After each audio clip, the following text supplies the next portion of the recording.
12월 첫날에 교회 달력을 나누니까요, 한 해가 다 갔구나 하는 생각을 더 절실하게 했습니다. 특별히 12월 첫날 이제 주일 예배로 올려드리면서 도대체 어떤 말씀으로 하나님 앞에 서서 우리 성도들하고 말씀을 나눌까, 12개월을 좀 돌아보고 12월 한 달을 어떻게 살았으면 좋을지 그걸 좀 내다보면 좋겠다 해서 오늘 말씀을 묵상하며 준비를 했습니다.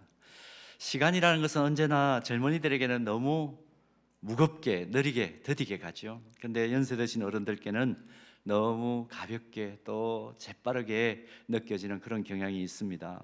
그래서 한 해의 마지막 한 달을 남겨놓은 이 시점에서 우리는 과연 시간을 어떻게 이해해야 될까?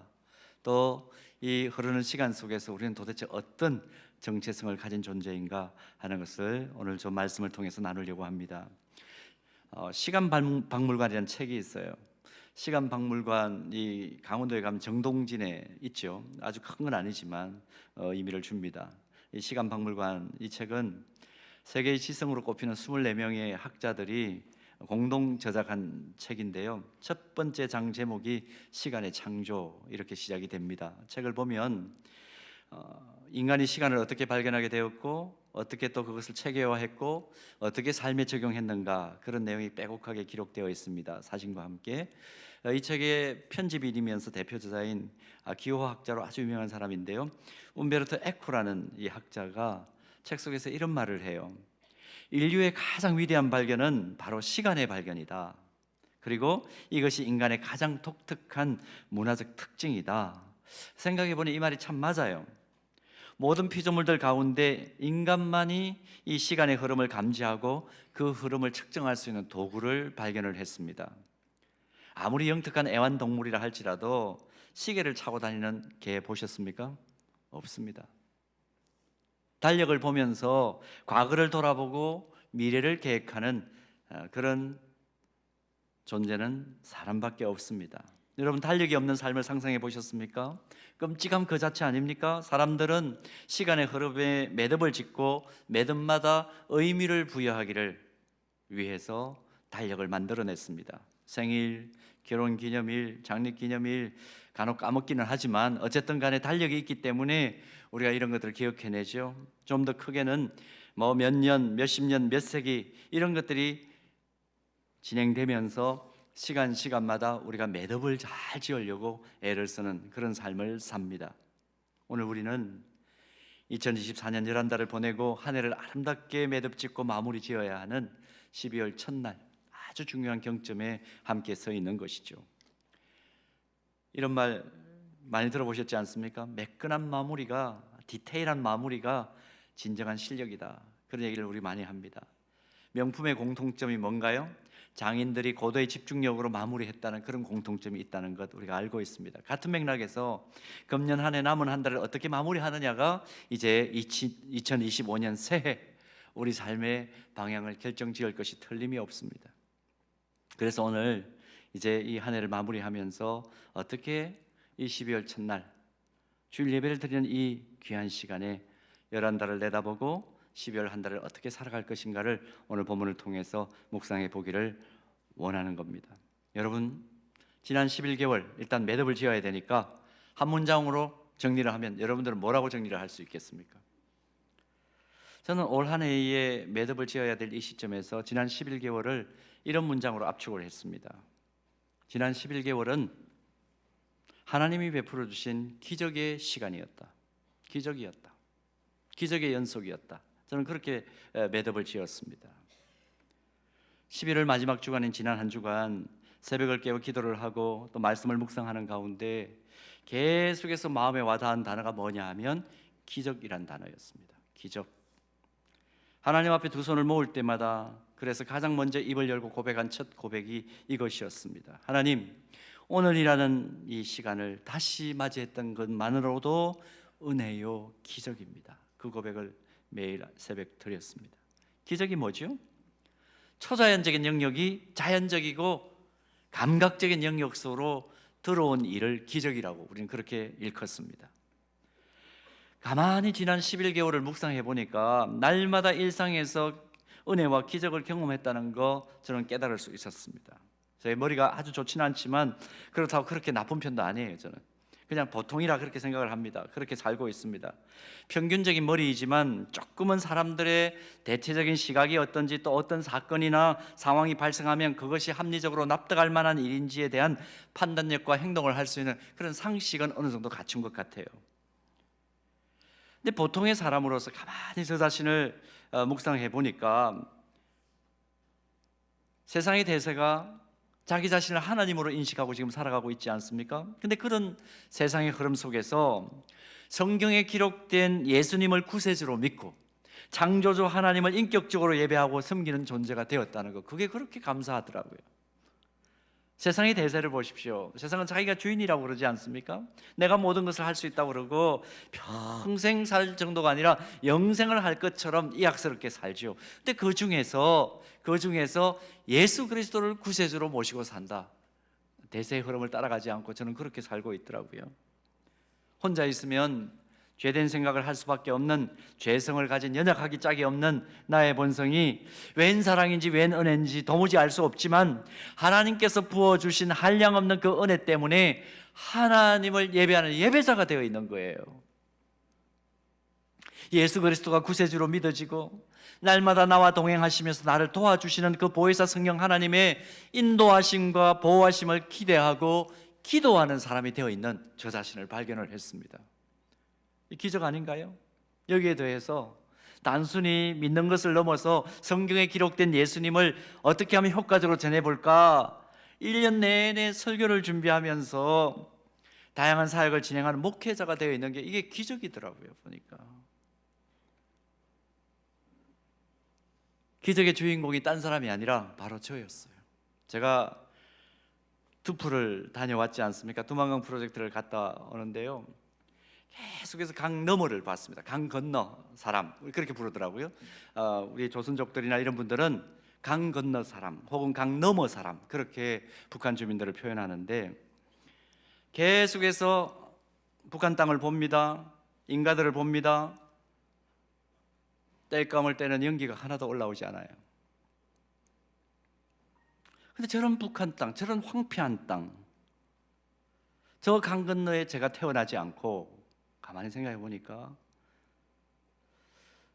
저 강 건너에 태어나지 않고 저 강 건너를 위해 조금이라도 기도할 수 있는 사람이 되어 있다는 거 생각해 보니까 이건 기적이에요.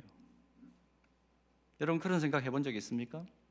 기회가 되면 우리 통일선교부를 중심으로 해가지고 한번 좀 북한 땅을 바라볼 수 있는 곳에 한번 가는 그런 시간을 가졌으면 좋겠어요. 왜 저들은 북한 땅에 태어나서 저렇게 살아야 되고 나는 이 자유의 땅 대한민국에 태어났는가 생각해 보니까 이건 뭐 말로 표현을 할 수가 없더라고요. 기적이에요. 마음을 정돈해 보니까 잡복이라고 말하는지 모르지만 기적의 주인공이 딴 사람이 아니라 바로 저였어요. 그래서 제가 자랑 좀 오늘 하겠습니다. 생각하면 생각할수록 나는 기적의 주인공이다. 저는 그렇게 자랑하고 싶어요. 여러분은 어떠신가요?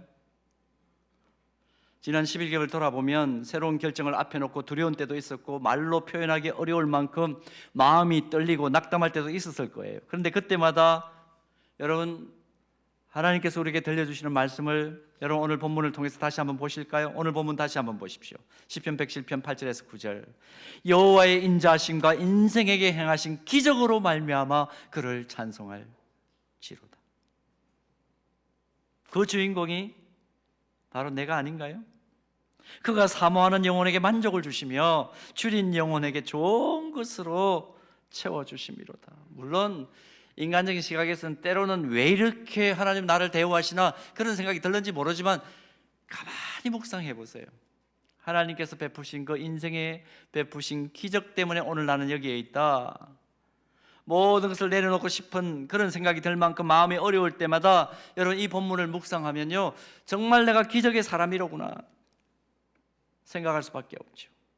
그래서 우리는 다시 새 힘을 낼 수 있고 두려워하는 그 시간에 사모하는 영혼에게 만족감을 허락해 주시는, 늘 또 만족할 것을 만들어 주시는 전능하신 하나님을 더 믿는 시간으로 우리 시간을 채워 나갈 수 있는 것이죠. 지난 시간 모든 것이 그러므로 하나님께서 베푸신 은혜였고 기적의 연속이었다. 그렇게 고백할 수밖에 없을 겁니다. 사모하는 영혼에게 만족을 주시며 줄인 영혼에게 좋은 것으로 채워주시는 하나님께서 나에게 베풀어 주신 기적과 은혜, 그것 때문에 나는 여기 있다. 제가 지금 이렇게 말씀을 나눔에도 불구하고 마음속에 혹시 일말에 그럼에도 불구하고 이런 생각 가지고 계신 분 있는지도 모르겠습니다. 아니에요 목사님, 기적이라는 것은요 아주 특별한 사람들에게만 일어나는 것이지 나 같은 평범한 사람에게는 일어날 일도 없고 사실은 일어나지도 않았어요. 혹시 그렇게 항변하고 싶은 분 있으신가요? 오늘 우리가 다시 한 번 더 오늘 말씀을 통해서 깨닫는 것은 기적은 특별한 사람들에게만 일어나는 것이 아니라 하나님을 사랑하는 하나님의 자녀에게는 일상이 기적이다. 일상이 기적이다. 이 사실을 깨달을 때에 우리는 12월 한 달을 잘 마무리할 수 있습니다. 그리고 주어진 새해를 또다시 기적으로 채워나갈 수 있는 그런 은총의 사람으로 설 수 있습니다. 우리 모두에게 이런 은혜가 있기를 소원하고 축복합니다. 자, 그래서 먼저 내 안에 무슨 기적이 일어났는지를 조금 살펴보았으면 좋겠어요. 크게 두 가지로 나누려고 합니다. 첫 번째는 나의 일상에서 일어난 순간순간마다 일어나고 있는 기적, 여러분 다 아는 기적인데요 같이 좀 나누고 싶은데, 먼저 우리 몸의 혈관 길이가 12만 킬로미터라 그러죠. 지구 한 바퀴가 4만 킬로미터입니다. 이 4만 킬로미터를 시속 1000킬로미터로 달려도 걸리는 시간이 40시간, 약 이틀 정도 걸립니다.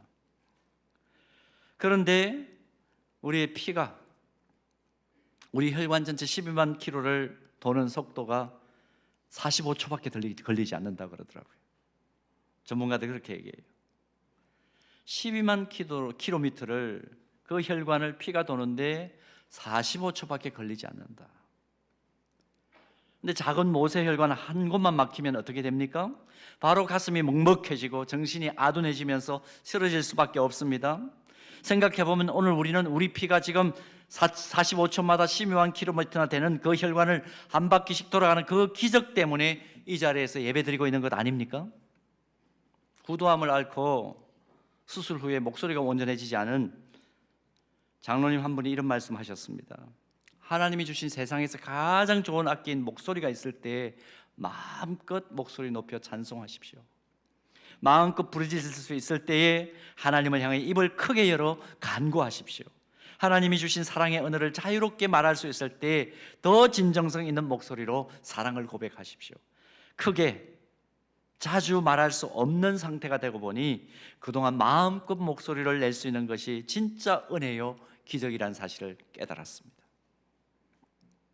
지금도 지구촌에는 이런저런 이유로 일초에 평균 2명씩, 2명씩 세상을 떠납니다. 제가 2년 좀 더 됐죠. 각막 이식을 하고 난 이후에 저는 새벽마다 눈을 떠서 사물이 보이는 것 자체가 기적이에요. 늘 기적이라고 생각합니다. 그래서 눈을 딱 떴을 때 사물이 보이기를 시작하면 하나님, 오늘도 볼 수 있는 기적을 주셔서 감사합니다. 그렇게 고백하고 제가 잠자리에서 일어나요. 잠을 깨고 두 발로 일어서서 내 몸을 지탱하고 난 뒤에 두 손으로 세수를 마음껏 할 수 있는 것, 그 자체가 기적이다. 그렇게 고백할 수 있는 분들 이 자리에 많을 거예요. 이미 우리는 기적의 사람들입니다. 여러분 확신하십니까? 자, 이런 기적의 은혜, 우리 일상과 관련해서 얘기를 나누자면 밤새도록 해도 끝이 없겠죠. 자, 일상과 몸에 대한 기적은 그만큼 하고요. 두 번째로 우리 영혼에 일어난 기적을 좀 살펴볼까요? 여러분, 세상에서 제일 변화되기 어려운 것이 뭐일 것 같아요? 오늘 기독교 철학자가 이런 말을 합니다. 금이나 보석과 같은 물질이 변하지 않는 것 같지만 세상에서 제일 변하되기 어려운 것은 인간의 마음속에 자리 잡고 있는 영혼이다. 그렇게 요약을 했어요. 제일 변화되기 어려운 것이 인간의 영혼이래요. 요즘 우스갯말로 그런 얘기 많이 하죠. 사람은 두 가지 상황에서 변화가 일어나는데 세상 떠날 때, 죽을 때 그 본성이 좀 변화되고, 손주가 생겼을 때 변화된다, 그런 얘기를 하죠. 여하튼 사람이 자신의 영혼과 본성을 변화시키는 것이 그만큼 어렵다는 것입니다. 성경 인물들을 보면 이 말이 진리인 것을 금방 확인할 수 있습니다. 베드로 보십시오. 베드로는 인간의 본성이 참 바뀌기 어렵다는 것을 단적으로 보여주는 큰 신뢰예요. 예수님의 수제자였고 주는 그리스도시요 살아계신 하나님의 아들이십니다는 정확한 신앙 고백을 할 만큼 3년 동안의 실제적인 제자 훈련을 통해서 가장 괄목상대하게 성장한 인물이었습니다. 그런데 복음서 전체 속에 드러나는 그의 모습은 말 그대로 성급함 그 자체 아닙니까? 깊이 생각하고 진중하게 움직이기보다는 언제나 말이 앞서고 행동이 앞서는 그 본성을 버리지를 못했어요. 예수님의 공생애 중에 완전 말년이 되었던 시점입니다. 예수님께서 잡히시던 그 극적인 밤에도 그의 변화되지 않는 본성이 그대로 드러나 버리죠. 대제사장의 종의 귀를 칼로 쳐버립니다. 예수님이 잡혀가시는 마지막까지 성급한 본성을 고치지 못해서 대형 사고를 친 겁니다. 예수님 힘들게 만들었죠. 베드로의 경우에서 보는 것처럼 이만큼 바뀌기 어려운 것이 사람의 본성과 본질입니다. 그러므로 인간의 본성과 이 영혼의 본질이 변화된다면 그것은 가장 신비한 기적이라고밖에 볼 수가 없어요. 그런데 우리 안에 이 변화의 기적이 일어난 거예요. 제가 제자 훈련을 하면서 매주마다 깜짝깜짝 놀라는 것은 뭐냐 하면 귀한 우리 제자 훈련생들이 자신의 변화를 나누어 줄 때입니다. 생활 숙제를 계속해서 매주 마지막 시간에 내어주기 때문에 그 생활 숙제를 한 주간 동안 실행하다가 자기가 변화된 것을 고백을 합니다. 고백을 할 때 깜짝깜짝 놀래요. 성령의 능력이 이렇게 크구나, 이렇게 크구나. 여러분, 우리의 본성은 원래 어떤지 보십시오. 에베소서 2장 3절 말씀 한번 보겠습니다. 에베소서 2장 3절. 전에는 우리도 다 그 가운데서 우리 육체의 욕심을 따라 지내며 육체와 마음에 원하는 것을 하여 다른 이들과 같이 본질상 진노의 자녀이었더니, 원래 우리의 본질과 본성은 진노, 딱 벌받을 수밖에 없는 죄악된 성품으로 똘똘 뭉쳐진 것이 인간의 본래의 모습이라는 거예요. 사람마다 조금씩 정도의 차이는 있지만 죄 짓는 것을 더 좋아하고요, 죄 짓는 성향을 영혼의 본질 속에 가진 것이 인간의 현주소다, 그렇게 성경은 고발해 주죠. 그런데 우리가 그리스도 안에 있음으로 해서 변화의 기적이 나타났는데 어떻게 변화됐는지 여러분 성경의 증언을 다시 한번 보십시오. 에베소서 2장 3절에 이어 기록된 에베소서 2장 4절에서 8절 말씀 제가 천천히 한번 읽어보겠습니다. 긍휼이 풍성하신 하나님이 우리를 사랑하신 그 큰 사랑으로 인하여 허물로 죽은 우리를 그리스도와 함께 살리셨고 너희는 은혜로 구원을 얻은 것이라. 또 함께 일으키사 그리스도 예수 안에서 함께 하늘에 앉히시니 이는 그리스도 예수 안에서 우리에게 자비하심으로써 그 은혜의 지극히 풍성함을 오는 여러 세대에 나타내려 하심이라. 8절 함께 읽을까요? 너희는 그 은혜에 의하여 믿음으로 말미암아 구원을 받았으니 이것은 너희에게서 난 것이 아니요 하나님의 선물이라. 기적의 선물을 받았다. 원래 인간 영혼과 본성은 하나님을 향한 사랑이나 영생이나 천국과 같은 영원한 것을 생각할 수도 없고 지향할 수도 없는 그런 존재였다는 겁니다. 한마디로 표현하면 하나님에 대해서는 근본적으로 알러지 반응을 가지고 있는 존재가 우리들이었어요. 알러지가 참 무서운 병입니다. 제 주변에 가지 알러지 가지고 있는 사람이 있어요. 가지가 들어있는 반찬만 나오면 피부에 반응이 오고 먹으면 숨이 막 넘어갑니다. 본능적으로 가지를 거부하는, 본질상 가지와 원수가 된 그런 존재예요. 참 무섭더라고요. 여러분, 원래 우리의 본성과 본질은 어떻습니까? 자기중심적이고 탐욕스럽고 영적이고 선한 것에 대해서는 근본적으로 알러지 반응을 일으키고 하나님과 본질상 원수가 되었던 그런 존재였다는 것이죠. 사도 바울이 에베소서에서 그렇게 고발을 했죠. 그런데 하나님께서 그리스도 예수 안에서 영혼을 생각할 수 있고 평화를 생각할 수 있고 정의를 생각할 수 있고 사랑을 실천할 수 있는 새로운 피조물로 변화시킨 것입니다. 그래서 우리 믿음의 선배 사도 바울은 이런 상황을, 이런 변화된 어떤 기적의 상황을 고린도 후서 5장 17절에서 이렇게 감동적인 표현으로 선포하지 않아요? 우리 같이 봉독하십시다. 그런즉 누구든지 그리스도 안에 있으면 새로운 피조물이라 이전 것은 지나갔으니 보라 새 것이 되었도다. 우리 영혼의 형질이 변한 거예요.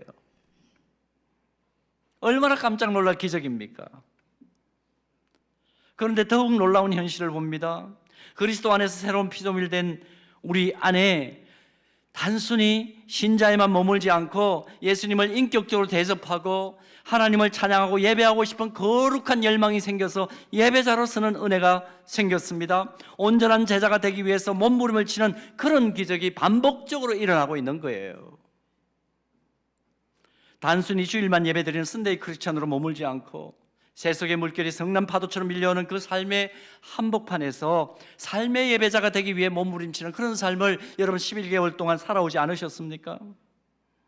금년 들어 하나님의 말씀으로 성장훈련과 제자훈련을 받은 분들, 여러분들 어떠신가요?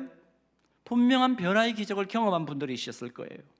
단순히 훈련받는 것으로 만족하지 않고 말씀 훈련받고 말씀을 깨달은 대로 살아내려고 애를 쓰는 그런 모습을 저는 12개월 동안 보면서 이건 기적이야, 그렇게 고백할 수밖에 없었습니다. 생명이 있는 그리스도의 제자가 되기 위해서 집중력을 발휘하는 모습, 이곳저곳에서 계속해서 기적이 일어나는 모습을 보았습니다. 생전에 단 한 번도 가보지 않았던 여름 봉사를 가서 노방전도를 하고 나와 전혀 상관없는 분들을 섬기는 그런 기적에 동참한 분들 보았습니다. 근본에 제자 훈련받은 한 집사님은 이런 고백을 해요. 자기가 성질이 급해가지고 그동안 말도 막 하고 때로는 말보다 행동에 앞서서 곤란한 일도 많이 일으켰는데 요즘 자신의 모습을 가족들이 보고 이렇게 평가를 한답니다. 왜 이렇게 변화되었냐고, 왜 이런 상황 속에서 말 안 하냐고, 말을 안 하느냐고. 그러면서 고백해요. 제 삶에 기적이 일어났습니다. 여러분, 표현은 하지 않았지만 꼭 굳이 훈련을 받지 않았다 하더라도, 말씀 훈련을 받지 않았다 하더라도 말씀을 묵상하는 것을 꾸준히 해오면서 또 기도의 자리를 계속해서 지키면서 또 예배의 자리를 사수하면서 변화의 기적을 경험하신 분들, 이 자리에 앉아있는 모든 예배자들인 줄로 믿습니다. 실제적으로 기적이 일어난 거예요. 할렐루야.